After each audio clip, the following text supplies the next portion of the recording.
ang lalaking pinatigil ang araw at buwan.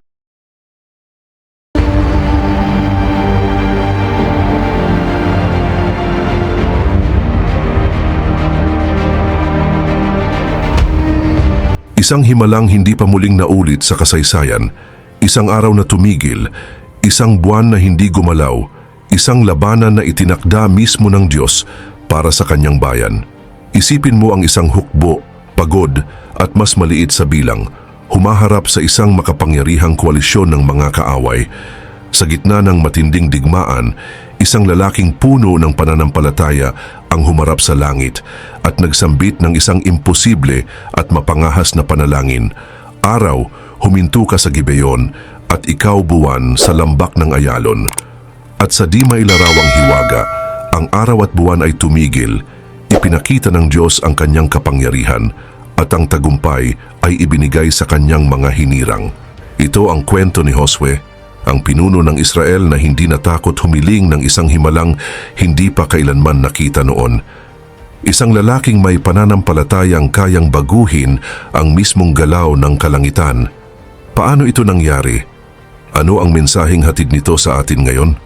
Tuklasin natin ang isa sa pinakadramatikong tagpo sa buong kasulatan, ang himalang nagpabago sa kapalaran ng Israel at nagpapatunay sa kapangyarihan ng panalangin. Ang pangyayaring ito ay naganap noong mga 1200 BC nang ang mga Israelita matapos ang 40 years ng paglalakbay sa ilang ng Sin ay sa wakas ay malapit nang mapasa kamay nila ang lupang pangako tulad ng ipinangako ng Diyos sa kanila. Sa ilalim ng pamumuno ni Josue, ang kahalili ni Moises, ang mga lipi ng Israel ay dumating sa hangganan ng Kanaan. Gayunpaman, maraming mga tao na ang naninirahan sa lupang ito, ang mga Kananeo, Hiteo, Amoreo at Hebuseo. Kaya naman kinailangang lumaban ng Israel ng matitinding labanan upang manaig. Isa sa mga kilalang lungsod ng mga Kananeo ay ang Gibeon, na kilala dahil sa lakas nito.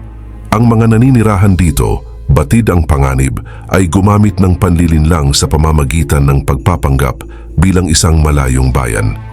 Nilinlang nila si Josue at napapirma siya sa isang kasunduang pangkapayapaan. Hindi sinangguni ni Josue ang Diyos bago gumawa ng kasunduan, kaya't nang madiskubre ang panlilinlang ng mga Gibeonita, hindi na nila mababawi ang kanilang pangako. Nang malaman ang panlilinlang, galit na galit si Josue, subalit nanatili siyang tapat sa kasunduan. Dahil dito, ang mga Gibeonita ay naging kakampi ng Israel. Hindi ito nagustuhan ng iba pang mga haring Amoreo, kaya't bumuo sila ng isang alyansa upang parusahan ang lungsod ng Gibeon. Sa puntong ito, humingi ng tulong ang Gibeon kay Josue. At dito nagsimula ang isang mahalagang labanan kung saan kailangang ipakita ng bayang hinirang ang kanilang kapangyarihan sa Canaan. Noong araw na yon, dumating si Josue at ang kanyang hukbo upang ipagtanggol ang Gibeon. Subalit napakadelikado ng kanilang sitwasyon. Humarap sila sa isang koalisyon ng 5 makapangyarihang haring Amoreo na determinado silang talunin. Ayon sa aklat ni Josue, ang mga hari ng Jerusalem, Hebron, Harmut, Lakhis at Eglon ay nagkaisa laban sa Gibeon. Ang kanilang pinagsamang hukbo ay napakarami, may karanasang mga sundalo at may mga karwahing pandigma, isang malaking bentahe noon. Samantala, si Josue at ang mga mandirigmang Israelita ay kagagaling lamang sa mahabang paglalakbay sa ilang. Wala silang gaanong karanasan sa labanan at wala silang mga karwahing pandigma na nagbigay ng malaking kalamangan sa kanilang mga kaaway. Tinatayang ang hukbo ng Israel ay hindi hihigit sa 20,000 katao, habang ang mga Amoreo ay maaring 2 o 3 beses ang dami. Dagdag pa rito, ang kanilang hukbo ay pawang mga naglalakad lamang, samantalang ang kaaway ay may daan-daang karwaheng pandigma. Pinili rin ng mga haring Amoreo ang isang puok na may malaking kalamangan. Ang lambak ng Ayalon, isang makitid na daan ng madaling tambangan at mahirap pasukin ng isang hukbong naglalakad. Lahat ng ito ay tila nagbabadya ng isang matinding pagkatalo para sa Israel. Subalit sa kabila ng ganitong kahinaan sa bilang at estratehiya, hindi natinag ang mga Israelita. sapagkat ang kanilang pagtitiwala ay nasa kapangyarihan ng Diyos, hindi sa dami ng sundalo o armas.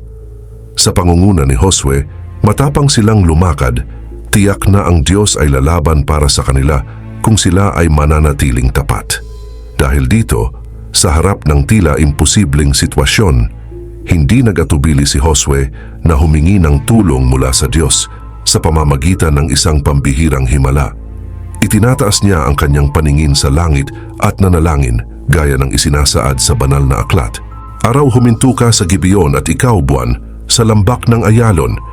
Kaya't ang araw ay tumigil at ang buwan ay nanatili hanggang sa nagtagumpay ang bayan laban sa kanilang mga kaaway. Hindi ba ito nakasulat sa aklat ni Jashar? Kaya't ang araw ay tumigil sa kalagitnaan ng langit at hindi lumubog ng halos isang buong araw. Wala pang araw na tulad nito noon at pagkatapos nadininig ng Panginoon ang tinig ng isang tao, sapagkat ang Panginoon ay lumaban para sa Israel. Ang panalangin ay tinugon at ang Israel ay nakamit ang isang matunog na tagumpay. Para sa Diyos, walang numerikal na hadlang kung matatag ang pananampalataya. Isipin na lamang ang himalang ito, ang araw at buwan, na mula pa noong umpisa ay may takdang galaw, bigla na lamang huminto sa utos ng isang tao. Isang matibay na patunay ng kapangyarihan ng Diyos na kayang baguhin ang mismong batas ng kalikasan upang sagutin ang panalangin ng kanyang tapat na lingkod. Ayon sa tradisyong Hudyo, ito ay isang tunay na cosmic miracle kung saan ang araw at buwan ay talagang tumigil. May ilan pang nagsasabing umatras pa ang araw upang pahabain ang oras ng labanan. Anuman ang eksaktong nangyari, ang mahalagang mensahe ng Biblia ay ito. Sa pamamagitan ng panalangin ng kanyang lingkod, ang Diyos ay nakialam at binago ang likas na batas para sa tagumpay ng kanyang bayan. Ito ay isang makapangyarihang pagpapakita ng kanyang kapangyarihan at pag-ibig na sumasalamin sa kaligtasang inihandog ni Jesus makalipas ang maraming siglo. Ang pambihirang pangyayaring ito ay nagtutulak sa atin upang magtanong, sino nga ba si Josue upang pakinggan ng Diyos ang kanyang panalangin sa ganitong kamanghamanghang paraan? Ano ang kanyang mga katangian na nagbigay sa kanya ng matalik na ugnayan sa Diyos? Ipinapakita ng Biblia na si Josue ay isang huwaran ng katapatan. Siya ay matapat na tagasunod ni Moises at isang matapang na mandirigma na may matibay na pananampalataya. Kahit sa kanyang katandaan, hindi humina ang kanyang espiritual na sigla. Bago siya namatay, mariin niyang ipinahayag, "Ngunit tungkol sa akin at sa aking sambahayan, maglilingkod kami sa Panginoon." Ang kanyang buhay ay lubusang inilaan sa Diyos. Naway tayo rin ay lumakad sa yapak ni Josue na may malalim na pakikipag-ugnayan sa Panginoon at matibay na pananampalataya. Huwag tayong matakot humiling ng mga dakilang espiritual na tagumpay dahil walang imposible sa Diyos. Naway ang Espiritu Santo ay magbigay sa atin ng lakas upang maging matapang na saksi ng Ebanghelyo.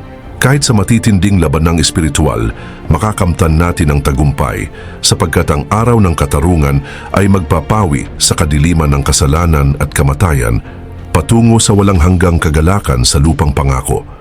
Ang kwento ni Josue ay paalala na ang tagumpay ay hindi nakasalalay sa ating sariling kakayahan kundi sa kapangyarihan ng Diyos na tumutugon sa panalangin ng kanyang mga tapat na lingkod. Ang araw at buwan ay huminto, hindi dahil sa kapangyarihan ng tao, kundi dahil sa dakilang kapangyarihan ng Diyos na may kakayahang baguhin ang lahat para sa katuparan ng kanyang plano. Sa ating sariling buhay, maaring hindi natin literal na mahinto ang araw, ngunit maaari nating hilingin sa Diyos na bigyan tayo ng oras, lakas at biyaya upang malampasan ang ating mga pagsubok. Kung mananatili tayong tapat, walang labanang hindi natin malalagpasan at walang pangakong hindi niya tutuparin. Kaya't sa bawat hamon na ating kinakaharap, tandaan natin ang ipinahayag ni Josue. At sa huli, gaya ng ginawa ng Diyos para kay Josue, ipapakita rin niya sa atin ang kanyang himala sa tamang panahon upang ang ating buhay ay maging patunay ng kanyang kapangyarihan, awa at walang hanggang pag-ibig.